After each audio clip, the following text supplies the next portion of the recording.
एक बच्ची जिहड़ी जदों 15.5-16 साल की सी उहदे नाल रेप होया, उसका प्रैगनेंट हुई उहदे प्यो ने पैटिशन पाई कि भाई ये जिहड़ी है रेप पीड़ित है मेरी बच्ची उहदे नाल होया और असीं जिहड़ा है वो एबॉर्शन करवाउणा चाहुंदे हैं, ये सारी उम्र इस किस्म दे नाल किवें जीएगी इस नूं लै उहनूं कुड़ी नूं संबोधन करके कहंदा है आस्क योर मदर और great grand mother 14-15 was the maximum age for marriage and girls used to give birth to their first child before turning 17 and girls get mature before boys, though you may not read but you should read Manu Samriti once। 14-15 साल की बच्ची नाल rape हुंदा है, वो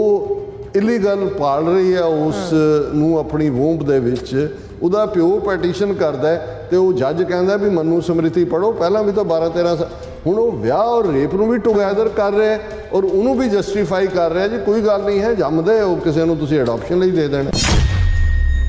ਇਹ ਉਸ ਮੁਲਕ 'ਚ ਬੈਠ ਕੇ ਜੱਜ ਰੇਪ ਨੂੰ ਜਸਟੀਫਾਈ ਕਰ ਰਿਹਾ ਕਿਉਂਕਿ ਮਨੂੰ ਸਮ੍ਰਿਤੀ 'ਚ ਔਰਤ ਤਾਂ ਇੱਕ ਕਮੋਡਿਟੀ ਹੈ। ਮਨੂੰ ਨੇ ਕਿਹਾ ਵੀ ਜਿਸ ਬੱਚੀ ਦਾ ਪਹਿਲਾ ਪੀਰੀਅਡ अपने मापिओ के घर च होए उहदियां 21 कुलां गर्क हो जांदियां।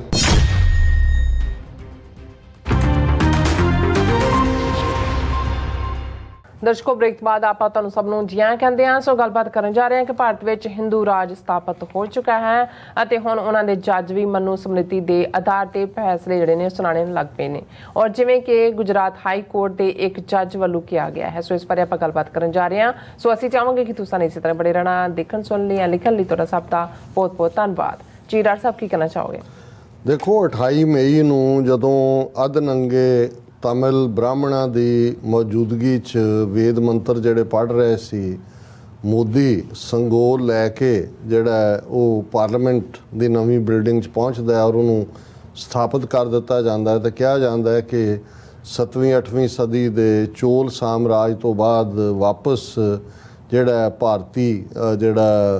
गरिमा है उसनूं स्थापित कर दिता गया है। मोदी लम्मा पै रहा है। फिर असी देखते हैं कि उस पार्लीमेंट बिल्डिंग दे विच एक म्यूरल एक मूर्ति चित्र जिस दे विच नेपाल पाकिस्तान बांग्लादेश हिस्सा दसे जाते हैं अखंड भारत का, ये सारा हुंदा है। ते असी उन्हां दिनां दे प्रोग्राम च भी कहा सी कि हुण सिर्फ एक चीज़ बाकी रह गई है। ऑलरेडी उन्होंने जिहड़ा है वो हिंदू राज स्थापित कर दिता है कि वो इंडियन कॉन्स्टिट्यूशन नूं कदों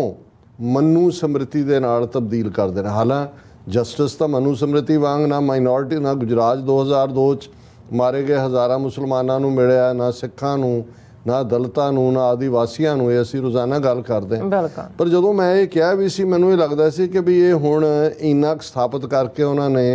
2024 च वोटां मंगण जोगा अपने आप नूं कर लिया और जदों 2024 च by hook or by crook by misusing EVM machines ये पावर लैणगे और उदों ये प्रॉपर ढंग नाल जिहड़ा है वो मनु समृति नूं लिआणगे कि भी ये जिहड़ा सो कॉल्ड सैकुलर संविधान है ये कबूल नहीं है और क्योंकि ये साडा असी विश्व गुरु हैं तो साडा जिहड़ा वर्ण आश्रम का असली लॉ गिवर है वो मनु है तो मनु समृति साडा संविधान होएगा। सो मैनू लगता सी भी now they will wait for an year. पर अज जो मैं खबर देखी हुण इस खबर नूं देखण तो बाद अंदाज़ा हुंदा है भी ऑलरेडी ईवन हुण जिहड़े जजां ने फैसले भी सुनाने शुरू कर दिते ने वो मनु समृति के आधार पर कीते। हुण मनु समृति की है असीं किसी वेले भावें एक उहदे ते सैगमेंट लगातारता नाल करांगे, उसकी ट्रांसलेशन अवेलेबल ने, ओरिजिनल तो संस्कृत च है कि वो औरतां ते शूदरां नूं एक च क्लब करदा है और ये जदों तुसीं एक औरत दी लाइफ स्पैन नूं देखदे हो कि भी वो शिशु बालिका युवा और युवती फिर प्रौढ़ा और वृद्धा ये सारियां उहदियां उम्र दियां स्टेजिज ने, कन्या इन बिटवीन। हुण जे कदे तुसीं देखो कि भी अज भी साडे भी कई अजे वो फ्रेज कहणगे कि जी हुण हो गई है कुड़ी विआउण जो सोचते हैं कन्या दान कर दई। ये लफ्ज़ कदे मत वरतो क्योंकि ਇਹ ਮੰਨੂ ਨੇ ਜਿਹੜਾ ਉਹ ਸਾਰੇ ਕਾਨੂੰਨ ਬਣਾਏ ਤੇ ਉਹਨੇ ਕਿਹਾ ਵੀ ਇਹ ਕੰਨਿਆ ਜਿਵੇਂ ਤੁਸੀਂ ਗਾਂ ਦਾਨ ਕੀਤੀ ਹੈ ਜਾਂ ਦੂਜਾ ਤੁਸੀਂ ਦਾਨ ਕਰਨਾ ਹੈ, ਜਿਵੇਂ ਉਹਦਾ ਸੰਗਲ ਜਦੋਂ ਤੁਸੀਂ ਕੋਈ ਗਾਂ ਮੱਝ ਦਾ ਸੌਦਾ ਹੋ ਜਾਂਦਾ ਤੁਸੀਂ ਸੰਗਲ ਫੜਾ ਦਿੰਦੇ ਹੋ, ਇਵੇਂ ਤੁਸੀਂ ਉਹ ਕੰਨਿਆ ਫੜਾਤੀ ਜਿਹਦੇ ਨਾਲ ਤੁਸੀਂ ਡੀਲ ਬਣਾਈ ਹੈ। ਫਿਰ ਜੇ ਤੁਸੀਂ ਮੰਨੂ ਦਾ ਇਸ ਮਾਮਲੇ ਦੇ ਵਿੱਚ ਕਾਨੂੰਨ, ਕਿਉਂਕਿ ਇਹ ਜਜਮੈਂਟ ਇਸ ਗੱਲ ਦੇ ਉੱਤੇ ਹੈ, ਇਸ ਲਈ ਮੈਨੂੰ ਕੁਝ ਟੌਪਿਕ ਉਹ ਵੀ ਡਿਸਕਸ ਕਰਨਾ ਪੈ ਰਿਹਾ ਜਿਹੜਾ ਅਦਰਵਾਈਜ਼ ਮੈਂ ਕਦੇ ਨਾ ਕਰਦਾ। ਹੁਣ ਉਹਦੇ 'ਚ ਬਹੁਤ ਵਾਰ ਜਦੋਂ ਬੱਚਿਆਂ ਦੇ ਛੋਟੀ ਉਮਰ ਦੇ ਵਿਆਹਾਂ ਦੀ ਗੱਲ ਹੁੰਦੀ ਹੈ ਤੇ ਇਹ ਕਹਿਣ ਦੀ ਕੋਸ਼ਿਸ਼ ਕੀਤੀ ਜਾਂਦੀ ਹੈ ਜੀ ਹਮਲਾਵਰ ਆਉਂਦੇ ਸੀ ਉੱਧਰੋਂ ਕੁੜੀਆਂ ਚੁੱਕ ਕੇ ਲੈ ਜਾਂਦੇ ਸੀ, ਸੋ ਬਹੁਤੀ ਵਾਰੀ ਫਿਰ ਜਦੋਂ ਵਾਪਸ ਉਹ ਆਉਂਦੇ ਸੀ ਤਾਂ ਉਹਨਾਂ ਦੇ ਵਿਆਹ ਨਹੀਂ ਸੀ ਹੁੰਦੇ। ਤੇ ਇਹ ਜਿਹੜੇ ਰਾਤ ਨੂੰ ਵਿਆਹ ਕਰਨ ਦੀ ਰਸਮ ਹੈ ਕਿ ਰਾਤ ਨੂੰ ਕਰੋ ਹਨੇਰੇ 'ਚ, ਤੇ ਛੋਟੇ ਬੱਚਿਆਂ ਦਾ ਕਰ ਦਿੰਦੇ ਸੀ। ਇਹ ਕੁੜੀਆਂ ਨੂੰ ਹਮਲਾਵਰਾਂ ਤੋਂ ਖਾਸ ਕਰ ਮੁਸਲਮਾਨਾਂ ਨਾਲ ਜੋੜ ਕੇ ਕਹਿਣਗੇ। ਇੱਕ ਵਾਰੀ ਨੈਸ਼ਨਲ ਪ੍ਰੈਸ ਬਿਲਡਿੰਗ 'ਚ ਇਸ ਕਿਸਮ ਦਾ ਇੱਕ ਨੇ ਕਿਹਾ, ਮੈਂ ਕਿਹਾ ਮਨੂ ਸਮ੍ਰਿਤੀ ਪੜ੍ਹੀ ਹੈ? ਕਹਿੰਦਾ ਹਾਂ। ਮੈਂ ਕਿਹਾ ਮੰਨੂ ਨੇ ਕਿਹਾ ਵੀ ਜਿਸ ਬੱਚੀ ਦਾ ਪਹਿਲਾ ਪੀਰੀਅਡ ਆਪਣੇ ਮਾਪਿਓ ਦੇ ਘਰ 'ਚ ਹੋਏ ਉਹਦੀਆਂ 21 ਕੁਲਾਂ ਗਰਕ ਹੋ ਜਾਂਦੀਆਂ। ਹੁਣ ਉਹ ਕੀ ਕਹਿ ਰਿਹਾ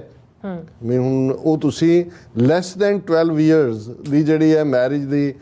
ਇਸ ਲਈ ਉਹ ਕੰਨਿਆ, ਉਹ ਜੇ ਯੁਵਤੀ ਨਹੀਂ ਹੈ ਉਹਦੀ ਤੁਸੀਂ ਮੈਰਿਜ ਦੀ ਗੱਲ ਕਰ ਰਹੇ ਹੋ ਤਾਂ ਬਿਲਕੁਲ ਸ਼ਰਮਿੰਦਾ ਹੋਇਆ। ਮੈਂ ਕਿਹਾ ਤੁਸੀਂ ਹਮਲਾਵਰਾਂ ਤੇ ਕਿਉਂ ਜੋ ਹੁਣ ਅੱਜ ਇਹ ਜਿਹੜਾ ਕੇਸ ਹੈ ਇਹ ਇੱਕ ਬੱਚੀ ਜਿਹੜੀ ਜਦੋਂ 15.5-16 ਸਾਲ ਦੀ ਸੀ ਉਹਦੇ ਨਾਲ ਰੇਪ ਹੋਇਆ, ਉਸ ਦਾ ਪ੍ਰੈਗਨੈਂਟ ਹੋਈ ਉਹਦੇ ਪਿਓ ਨੇ ਪੈਟੀਸ਼ਨ ਪਾਈ ਕਿ ਭਾਈ ਇਹ ਜਿਹੜੀ ਹੈ ਰੇਪ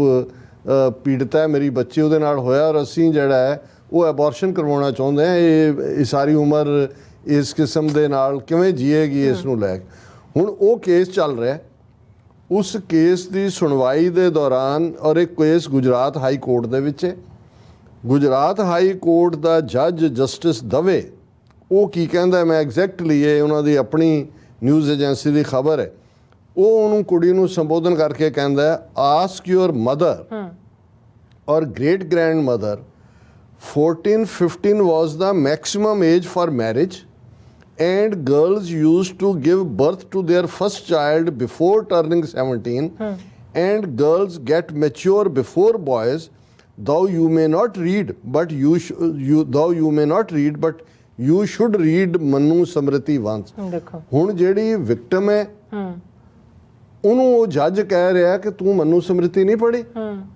ਮਨੂ ਸਮ੍ਰਿਤੀ ਆਪਣੀ ਜੇ ਨਹੀਂ ਪੜ੍ਹੀ ਤਾਂ ਆਪਣੀ ਮਾਂ ਨੂੰ ਪੁੱਛ ਲੈ, ਆਪਣੀ ਨਾਨੀ ਦਾਦੀ ਨੂੰ ਪੁੱਛ ਲੈ ਕਿ 13-14 ਸਾਲ ਦੀ ਉਮਰ 'ਚ ਮਾਂ ਬਣ ਜਾਂਦੀਆਂ ਸੀ, ਵਿਆਹ ਹੋ ਜਾਂਦੇ ਸੀ। ਹੁਣ ਇਹ ਪਹਿਲਾਂ ਤਾਂ ਇੱਕ ਰੇਪ ਨੂੰ ਔਰ ਵਿਆਹ ਨੂੰ ਕੰਪੇਅਰ ਕਰ ਰਿਹਾ, ਫਿਰ ਇਹ ਕਹਿ ਕੇ ਕਿ ਜੀ ਮੈਂ ਇਹਦੀ ਪਰਮਿਸ਼ਨ ਨੂੰ ਇਹਦੀ ਨਹੀਂ ਦੇ ਸਕਦਾ ਅਬੋਰਸ਼ਨ ਦੀ, ਔਰ ਜੇ the court can not allow abortion if any serious elements are not found in the fetus or the girl। ਪਰ ਜੇ ਮਾਂ ਹਾਂ ਉਹਨੇ ਕਿਹਾ ਜੀ ਜੇ ਤਾਂ ਉਹਦੇ 'ਚ ਫੀਟਸ ਦੇ ਵਿੱਚ ਜਿਹੜੀ ਭਰੂਣ ਹੈ ਉਹਦੇ 'ਚ ਕੋਈ ਨੁਕਸ ਹੋਏ ਫਿਰ ਅਸੀਂ ਅਦਰਵਾਈਜ਼ ਅਖੀਰ 'ਚ ਉਹਨੇ ਇਹੀ ਕਿਹਾ I will not give permission if both are found healthy. ਜੇ ਮਾਂ ਦੀ ਸਿਹਤ ਵੀ ਠੀਕ ਹੈ, ਜਿਹੜਾ ਬੱਚਾ ਗਰਭ ਦੇ ਵਿੱਚ ਆ ਉਹ ਫਿਰ ਮੈਂ ਲਾ the weight of foetus is also good ਕਿ ਭਾਰ ਵੀ ਉਹਦਾ what will you do if the girl gives birth and child lives, ਬੱਚਾ ਰਹੇਗਾ ਜੀਏਗਾ ਫਿਰ ਕੀ ਫਰਕ ਪੈ ਗਿਆ, who will take care of that child. ਮੈਂ ਉਹ ਸਾਰਿਆਂ ਨੂੰ ਉਹਨਾਂ ਨੇ ਕਿਹਾ ਕਿ ਵੀ ਇਹ ਜੱਜ ਕਹਿੰਦਾ you should also check someone can adopt the child, ਹਾਂ ਕਿ ਤੁਸੀਂ ਜੰਮੋ ਤੇ ਅਡਾਪਸ਼ਨ ਲਈ ਦੇ ਦਿਓ। ਹੁਣ ਗੱਲ ਇਹ ਨਹੀਂ ਹੈ ਕਿ ਭਾਈ ਇਹ ਹੁਣ ਇਹ ਉਸ ਮੁਲਕ 'ਚ ਬੈਠ ਕੇ ਜੱਜ ਰੇਪ ਨੂੰ ਜਸਟੀਫਾਈ ਕਰ ਰਿਹਾ ਕਿਉਂਕਿ ਮਨੂ ਸਮ੍ਰਿਤੀ 'ਚ ਔਰਤ ਤਾਂ ਇੱਕ ਕਮੋਡਿਟੀ ਹੈ। ਉਹਦੇ 'ਚ ਮਨੂ ਸਮ੍ਰਿਤੀ 'ਚ ਹੈ ਕਿ ਵੀ ਔਰਤ ਨੂੰ ਕਦੇ ਇਕੱਲਾ ਨਾ ਛੱਡੋ, ਜਦੋਂ ਉਹ ਛੋਟੀ ਹੈ ਕੰਨਿਆ ਤੱਕ ਪਿਓ ਹੈ ਉਸ ਦਾ ਉੱਤੇ ਅੱਖ ਰੱਖੇ, ਜਦੋਂ ਵਿਆਹੀ ਗਈ ਇਹ ਤੋੜ ਦਿੱਤਾ ਉਹਦਾ ਕੰਨਿਆਦਾਨ ਕਰਤਾ ਫਿਰ ਉਹਦਾ ਖਸਮ ਹੈ, ਤੇ ਜੇ ਉਹ ਨਹੀਂ ਹੁੰਦਾ ਜਾਂ ਨਹੀਂ ਫਿਰ ਉਹਦੇ ਪੁੱਤਰ ਨੇ, ਲੇਕਿਨ ਕਦੇ ਵੀ ਉਹਨੂੰ ਇਕੱਲੇ ਨਾ ਛੱਡੋ। ਔਰ ਇਹ ਉਸ ਮੁਲਕ 'ਚ ਜਿਹਦੀ ਰਾਜਧਾਨੀ Delhi rape capital of the world ਹੋਏ, ਔਰ ਜਦੋਂ ਮੈਂ ਇਹ ਦੇਖ ਰਿਹਾ ਸੀ ਇਹ ਸਾਰੇ ਦੇ ਵਿੱਚ ਹੀ ਫਿਰ ਇਹ ਵੀ ਸਾਹਮਣੇ ਆਇਆ ਕਿ ਭਾਈ ਕਿਵੇਂ ਉਹਨਾਂ ਨੇ ਡਾਟਾ ਰਿਲੀਜ਼ ਕੀਤਾ whooping 12 lakh sex offenders in Indian database, Minister Smriti Irani. In the first of its kind exercise, a pan-India effort was made to gather details of every sex offender whoever entered police records, results have been astounding, the women and child development minister says. ਹੁਣ ਇਹ ਸਮ੍ਰਿਤੀ ਇਰਾਨੀ ਦੇ ਕੋਲ ਜਿਹੜੀ ministry ਹੈ ਉਹਨਾਂ ਨੇ ਉਹ list ਜਾਰੀ ਕੀਤੀ ਹੈ 12 ਲੱਖ ਲੋਕ, ਉਹ ਵੀ ਜਿਹੜੇ ਰਿਕਾਰਡਡ ਜਿਨ੍ਹਾਂ ਨੂੰ ਸਜ਼ਾ ਹੋਈ ਔਰ ਉਹ ਐਜ਼ ਏ ਸੈਕਸ ਆਫੈਂਡਰ ਜਿਨ੍ਹਾਂ ਨੇ ਰੇਪ ਕੀਤੇ ਨੇ, ਜਿਨ੍ਹਾਂ ਨੇ ਹੋਰ ਜਿਹੜੀਆਂ ਨੇ ਉਹ ਗੰਦੀਆਂ ਕਾਰਵਾਈਆਂ ਕੀਤੀਆਂ, ਉਹਨਾਂ ਦਾ ਡਾਟਾ ਜਿਹੜਾ ਜਾਰੀ, ਜਿੱਥੇ 12 ਲੱਖ ਸੈਕਸ, ਕਈ ਮੁਲਕਾਂ ਦੀ ਦੁਨੀਆ 'ਚ ਆਬਾਦੀ 12 ਲੱਖ ਨਹੀਂ ਹੈ,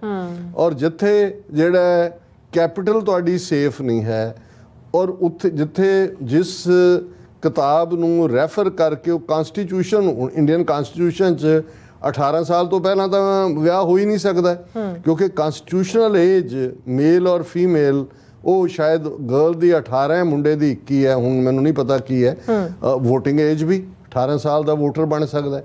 ਹੁਣ ਇੱਕ 14-15 ਸਾਲ ਦੀ ਬੱਚੀ ਨਾਲ ਰੇਪ ਹੁੰਦਾ ਹੈ, ਉਹ ਇਲੀਗਲ ਪਾਲ ਰਹੀ ਹੈ ਉਸ ਨੂੰ ਆਪਣੀ ਵੂੰਬ ਦੇ ਵਿੱਚ, ਉਹਦਾ ਪਿਓ ਪੈਟੀਸ਼ਨ ਕਰਦਾ ਹੈ ਤੇ ਉਹ ਜੱਜ ਕਹਿੰਦਾ ਵੀ ਮਨੂ ਸਮ੍ਰਿਤੀ ਪੜ੍ਹੋ, ਪਹਿਲਾਂ ਵੀ ਤਾਂ 12-13 ਸਾਲ, ਹੁਣ ਉਹ ਵਿਆਹ ਔਰ ਰੇਪ ਨੂੰ ਵੀ ਟੁਗੈਦਰ ਕਰ ਰਿਹਾ ਔਰ ਉਹਨੂੰ ਵੀ ਜਸਟੀਫਾਈ ਕਰ ਰਿਹਾ ਜੀ ਕੋਈ ਗੱਲ ਨਹੀਂ ਹੈ, ਜੰਮਦੇ ਉਹ ਕਿਸੇ ਨੂੰ ਤੁਸੀਂ ਅਡਾਪਸ਼ਨ ਲਈ ਦੇ ਦੇਣਾ। ਸੋ ਹੋਰ ਕਿਹੜਾ ਲਾਗੂ ਕਰਨਾ ਹੁੰਦਾ, ਆਲਰੇਡੀ ਉਹਨਾਂ ਦੇ ਜੱਜਿਸ ਮਨੂ ਸਮ੍ਰਿਤੀ ਤੇ ਬੇਸ ਜਿਹੜੇ ਨੇ ਉਹ ਡਿਸੀਜਨ ਦੇ ਰਹੇ ਨੇ। ਜੀ ਡਾਕਟਰ ਸਾਹਿਬ ਤੁਹਾਡਾ ਬਹੁਤ ਬਹੁਤ ਸ਼ੁਕਰੀਆ। ਸਾਥ ਲੈਣ ਬ੍ਰੇਕ, ਵਿਊਅਰਸ ਤੁਸੀਂ ਇਸੇ ਤਰ੍ਹਾਂ ਹੀ ਬਣੇ ਰਹਿਣਾ, ਮਿਲਦੇ ਹਾਂ ਆਫਟਰ ਦਿਸ ਸ਼ਾਰਟ ਬ੍ਰੇਕ।